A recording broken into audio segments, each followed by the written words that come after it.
Урматтуу журналисттер, биринчиден силерди кесиптик майрамыңар менен куттуктайм.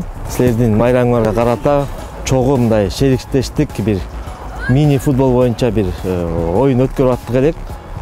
Ошо бүгүн мынакей Гостройдон Бишкек архитектура командасы журналисттер менен болуп чогуу жакшы кызыктуу оюн болуп атат.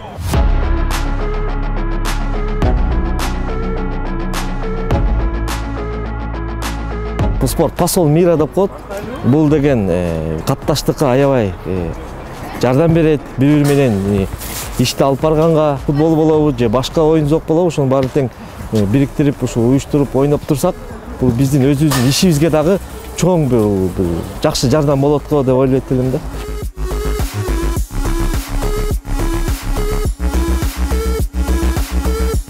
Чакырат элем ушул спортту дагы сүйүп, ойноп, өнүктүрүп, ден соолукка да салым, коомго да салым, кичине спортту дагы жумуш менен чогуу ала жүрүшүбүз керек да.